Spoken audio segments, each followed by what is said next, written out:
kasih. Pro 1 RRI. Selamat pagi Bu Dokter, salam sehat Bu. Selamat pagi, salam sehat. Baik Bu Dokter, sebelumnya selamat dan profisiat ya untuk penghargaan dan prestasi dari Manggarai Timur. Ini merupakan angin segar nih di masa pandemi COVID-19. Terima kasih Ibu. Baik, nah Bu Dokter, bagaimana strategi penanganan yang dilakukan nih sehingga Kabupaten Manggarai Timur ini meraih predikat 1 dalam bidang kesehatan untuk penanganan TB dan juga kesembuhan COVID-19? Terima kasih untuk strateginya. Untuk penanganan TB, kami melakukan strategi temukan. Kami ada mengikuti apa yang disampaikan oleh Kementerian Kesehatan bahwa dalam strategi penanganan TB itu kita mengenal post TB, yaitu temukan penderita, obati, dan jaga dia pengobatannya sampai sembuh. Jadi temukan, obati sampai sembuh. Ini yang kami lakukan. Kami melakukan penemuan secara aktif di lapangan, tidak menunggu pasif di pelayanan kesehatan. Kita mengejar, mencari penderita TB di lapangan. Kemudian setelah menemukan, kami jaga supaya mereka tidak putus obat. Jadi kami jaga mereka pengobatannya sampai selesai, sampai sembuh, dan sehingga angka kesembuhan kami juga meningkat. Untuk COVID kami melakukan 3 strategi, yaitu testing, tracing, testing, dan treatment 3T. Pada saat kita menemukan kasus COVID 1 orang, maka kami akan berusaha melakukan pengejaran atau tracing minimal 30 orang kontak erat. Jadi kita menelusuri siapa-siapa saja yang sudah berkontak dengan penderita. Kemudian kita melakukan tes kepada mereka, dan manakala kita mendapatkan positif dari orang yang sudah tertular tadi, kita akan melakukan penanganan. Kalau dia tanpa gejala, kita arahkan untuk isolasi mandiri dengan pengawasan ketat dari desa. Nah, kita kerjasama dengan para aparat desa. Kemudian kalau dia bergejala, maka kita akan bawa ke shelter kabupaten. Kita rawat di shelter kabupaten. Dan manakala gejalanya mengarah ke gejala sedang ke berat, kita akan rujuk ke rumah sakit rujukan COVID, yaitu di Benboy Ruteng. Nah, sebenarnya gugus tugas kabupaten dan kecamatan ini yang kami lakukan koordinasi ketat manakala terjadi peningkatan kasus. Kita terapkan betul-betul peraturan Bupati Manggarai Timur untuk penanganan COVID ini. Jadi kita edukasi kepada masyarakat dan terutama aparat desa bahwa manakala mereka masuk ke level orange, itu sudah harus mulai perhatikan aktivitas-aktivitas masyarakat yang mengumpulkan massa. Contohnya pesta-pesta itu kami sudah awasi dengan ketat. Manakala mereka masuk merah, ada kasus lebih dari 5 per desa, kami melakukan hitungannya per desa, bukan per RT. Kalau di Pergub kan per RT. Untuk Manggarai Timur kita hitung per desa. Ada 3-5 kasus per desa, kami sampaikan kepala desa untuk mengawasi dengan ketat kegiatan-kegiatan adat, pesta, dan lain-lain. Manakala 5 atau lebih kasus di desa tersebut, maka kita sampaikan untuk menghentikan semua aktivitas pengumpulan massa, termasuk pesta-pesta adat dan lain-lain. Dan dengan cara begini, syukur kepada Tuhan, pada saat kita menemukan kasus di satu desa maka akan terlokalisir, tidak akan menyebar ke desa lain. Ini yang kami lakukan. Terima kasih. Oke, jadi memang benar-benar ini ketat nih ya Bu Dokter ya. Biasanya Iya, ketika Bu. satu orang terkonfirmasi positif 15 kontak erat yang diperiksa. Tapi ini sampai dengan 30 orang nih Bu Dokter ya, Iya, sehingga 20 sampai 30, Bu. 20 sampai Kalau di 30 desa ya. ini, ya. Oke, baik. Nah, Bu Dokter, boleh nih update saat ini kasus COVID-19 di Manggarai Timur ini seperti apa, dan juga untuk penderita TB sendiri nih. Kan kemarin mendapatkan prestasi. Nah, seperti apa nih perbandingan penderita TB-nya ini sendiri di Manggarai Timur, Bu? Ya, untuk update terakhir kasus COVID, kami data rapid itu 12.266 orang sampai hari kemarin ya. Kalau hari ini kan belum bisa dilaporkan. Ya. Kemudian total kasus 2.785 orang. Yang sembuh 2.756 orang. Kasus meninggal 42 orang. Kasus aktif saat ini yang kami tangani 28 orang, di mana isolasi shelternya 17 dan isolasi mandirinya 11. Nah, jadi untuk mati memang CFR atau case fatality rate-nya itu 1,51%. Ini memang untuk kalau dibandingkan dengan rata-rata NTT dan nasional kami masih di bawah. Kemudian untuk kesembuhannya kami 98,95%. Ini juga masih di bawah di atas nasional dan NTT, karena nasional ini 95,46%. Oke. Jadi kami memang untuk angka kesembuhan masih lebih tinggi dibanding nasional dan NTT. Baik. Untuk TB dari SPM yang 93,92% itu hitungan dari angka penemuan kasus, kemudian angka kesembuhan tadi yang saya sampaikan dengan angka pengobatan TB. Jadi 93,25 itu hitungan dari tiga kegiatan yang kami lakukan. Terima kasih, mungkin itu yang harus bisa saya sampaikan. Baik. Kemudian Bu Dokter, bagaimana sarana prasarana penanganan penderita TB di Manggarai Timur ini, Bu Dok? Iya, baik. Kenapa kami meningkat tahun ini dibanding tahun sebelumnya?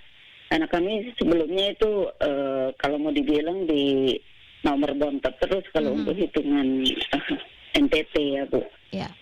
Jadi kami pertama tracing ke penemuan kasusnya, karena memang TB ini kan fenomena gunung es ya. Ya. Jadi yang datang di pelayanan kesehatan itu hanya sebagian kecil saja.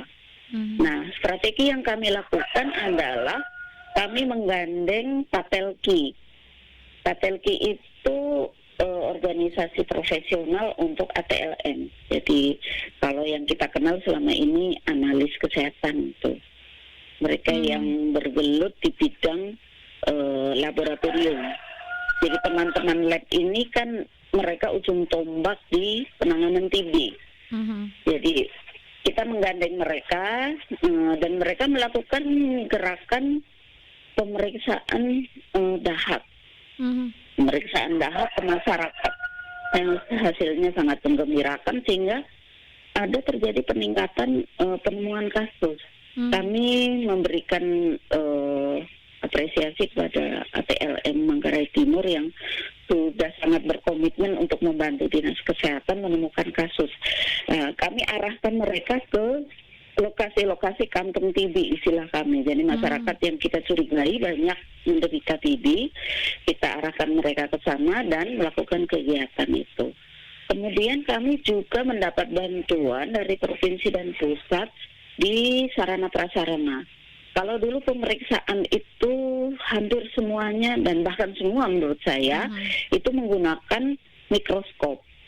Sekarang kita mendapatkan ada 3 lokasi puskesmas yang menerima alat TCM. mirip-mirip alat untuk pemeriksaan COVID itu, Bu. Tetapi cartridge-nya berbeda. Ini diperuntukkan untuk pemeriksaan TB. Jadi manakala teman-teman puskesmas melakukan pemeriksaan mikroskopis itu ada keraguan karena memeriksa kuman tuberkulosis ini kan sulit, tidak mudah, ya. Jadi maka kita akan rujuk spesimen dahak penderita ini ke puskesmas yang memiliki alat PCR dan sebagian besar kita bisa menemukan itu. Kemudian pada saat pengobatan kita juga kita lakukan kepada pasien, kemudian pasiennya kambuh, kita curiga pasien tersebut mengalami resisten obat, kita langsung periksa ke PCR dan itu bisa ditemukan kasus RO-nya, kasus resisten obatnya, Bu. Ini peralatan yang kita terima terakhir ini, dan itu sangat membantu kami. Jadi memang sarana dan juga prasarananya ini sangat memadai, kemudian SDM juga yang memberikan pelayanan ya, para tenaga kesehatan juga ini mumpuni nih Bu Dokter ya, sehingga cepat di dalam penanganan untuk kasus TB di Manggarai Timur ya. Iya. Oke, nah Bu Dokter, untuk TBC ini sendiri kan penularannya sangat cepat ya, cukup berbahaya, bahkan tingkat kematiannya juga ini sangat tinggi. Nah, bagaimana edukasi yang diberikan kepada masyarakat? Apalagi tadi dengan 3 cara ya, cari, temukan, dan juga obati. Iya, jadi begini, kalau tidak sendiri mencari mereka di lapangan tentu berat. Jadi kami membutuhkan dukungan dari masyarakat juga dan juga dari lintas sektor, kemudian dari tokoh agama. Nah, yang kami lakukan selama ini untuk mendapat dukungan dari para kepala desa dan juga kader-kader di desa, kami membentuk pos TB desa. Jadi memang belum semua desa kami bentuk pos TB desa. Ini kerjasama kami dengan kepala desa. Jadi di mana dalam satu puskesmas kita dirikan sekitar 5-6 pos TB desa. Tidak semua desa memang. Kami melihat bagaimana koordinasi kita dengan kepala desa, kemudian kader-kadernya, keaktifan kadernya. Jadi tidak serta-merta kita bentuk semua desa, tidak. Jadi beberapa desa yang memang animonya sangat tinggi, koordinasinya bagus, kita bentuk pos TB desa. Dan itu operasional pos TB desa itu benar-benar didukung oleh kepala desa dari dana desa. Bahkan insentif atau uang lelah untuk kadernya juga kepala desa yang siap. Ya, ini satu sarana untuk edukasi masyarakat. Kita pintarkan para kader, kemudian kita advokasi ke kepala desa, dan ini sangat membantu untuk penemuan kasus. Kemudian yang kedua, kita dekati para romo. Memang secara konkret kegiatan dengan para pastor paroki dan pastor yang bertugas di wilayah kecamatan itu belum kami buat konkretnya bagaimana, tidak. Tetapi para petugas pengelola TB bekerja sama dengan para romo paroki untuk melihat kira-kira sasaran-sasaran yang potensial untuk kita dekati dan kita minta untuk pemeriksaan dahaknya. Ini yang kerjasama yang sudah kita lakukan. Jadi memang ini melibatkan banyak pihak nih Bu Dokter ya, sehingga bisa cepat dalam penanganan TB di Manggarai Timur. Kemudian ini prestasi yang luar biasa. Bagaimana cara ataupun juga komitmen nih dari pihak-pihak terkait agar prestasi ini tetap dipertahankan, agar juga kita tahu masyarakat Matim ini bisa hidup sehat terus tanpa adanya tuberkulosis. Ya, terima kasih. Komitmen itu kami jalankan dulu internal dinas sebelum kita keluar dinas. Jadi kalau target yang kita terima dari nasional, SPM nasional misalnya, case finding rate itu 75% misalnya. Kita selama 5 tahun kepemimpinan Bapak Bupati dan Bapak Wakil Bupati ini, kita akan ada target juga RPJMD. Kita mengikuti target nasional, kemudian kita breakdown ke absolut. Ini salah satu cara komitmen kami di internal Dinas Kesehatan. Kita tidak bicara persen lagi, tapi kita absolutkan. Ada cara penghitungannya untuk menghitung berapa sih jumlah penduduk yang harus dikejar atau ditemukan di dalam 1 tahun. Kemudian kita bagi ke 29 puskesmas sesuai jumlah penduduknya. Masing-masing puskesmas berbeda. Oke. Nah, kemudian setelah satu puskesmas mendapat itu angka yang harus dicari selama 1 tahun, misalnya puskesmas Borong 350 tahun, kita bagi 12. Setiap bulan dia harus dapat kasus itu berapa. Nah, ini yang dikejar yang menjadi komitmen para kepala puskesmas dan pengelola program TB. Kemudian pengelola program TB kabupaten membentuk WA group dengan pengelola TB puskesmas untuk memantau bulan ini Anda sudah temukan berapa dari target berapa. Ini yang harus dikejar setiap bulan. Kemudian juga pemantauan ketat pada pelaporan aplikasi, kan semua sekarang laporannya melalui aplikasi, melalui internet. Wilayah kami itu cukup sulit internet tuh. Jadi teman-teman di kabupaten selalu memantau. Kalau misalnya Anda menemukan kasus, segera mencari sinyal yang bagus untuk melakukan pelaporan secara aplikasi. Ini yang kita benahi saat ini. Memang belum 29 puskesmas bisa rutin setiap bulan melakukan laporan, tetapi ini berkaitan dengan jaringan ya. Tapi kita berusaha terus untuk tidak lupa membuat laporan atau lalai, sehingga kami dorong terus. Nah, ini yang menyebabkan laporan secara aplikasi kami sudah mulai tertib tahun ini. Oke, baik. Jadi sistem pengawasan dan juga controlling ini perlu sekali, Bu, ya. Yang terakhir nih, Bu Dokter, bagaimana dukungan dari Pemda ataupun juga DPRD setempat terhadap penanganan kasus TB dan juga COVID di Manggarai Timur nih, sehingga ini meraih predikat pertama dalam kesembuhan dan juga dalam penurunan kasusnya ini? Iya, pertama dari Bapak Bupati, tentu saja beliau sangat komit untuk penanganan COVID ini, sehingga beliau selalu memantau. Kemudian manakala membutuhkan peraturan Bupati untuk pelaksanaan kegiatan di lapangan, beliau selalu cepat mengupdate pergub itu. Beliau sangat mendukung. Kemudian beliau bekerja sama dengan Bapak Kapolres dan juga Bapak Dandim, yang dalam hal ini Dandim Ruteng, tetapi Bapak dan Ramilnya ada di Manggarai Timur. Ini sering bertemu untuk berdiskusi kira-kira jalan terbaik bagaimana. Setelah mendapat info dari ketua gugus lapangan, yaitu Bapak Sekda. Jadi kami bertukar informasi melalui WA group di dalam gugus tugas yang dipantau langsung oleh beliau. Nah, ini setiap hari Bapak Sekda memantau kesulitan-kesulitan apa yang di lapangan, kemudian Pak Bupati juga ikut memantau. Ini sangat mendukung. Kemudian lintas sektor dari Dan Ramil dan Bapak Kapolres itu sangat intens untuk bekerja sama dengan kami. Nah, kalau ada peningkatan kasus di satu lokasi, maka beliau segera mengirimkan anak buahnya untuk meluncur ke sana untuk membantu masyarakat, karena yang paling sulit itu adalah menerapkan pergub PPKM ya, menjaga supaya contoh pada saat masuk orange, berarti segala kegiatan masyarakat yang mengumpulkan massa, terutama pesta adat, itu harus diawasi.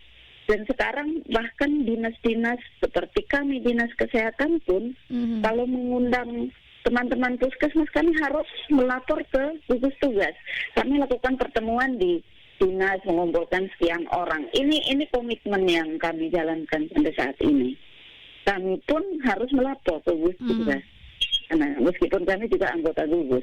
Jadi komitmennya kami bangun bersama dari mulai Bapak Bupati, Satgas Gugus Tugas Kabupaten sampai ke kecamatan. Oke, Bu Dokter, terima kasih informasinya pagi hari ini ya, luar biasa sekali penanganan, sehingga Manggarai Timur ini untuk di Provinsi Nusa Tenggara Timur ya masih di posisi pertama ya dalam penanganan COVID dan juga untuk penanganan TB. Semoga ini juga menjadi catatan penting ya bagi kita semua agar selalu menjalankan protokol kesehatan. Selamat beraktivitas kembali Bu Dokter, selamat berakhir pekan, salam sehat selalu. Salam sehat, terima kasih.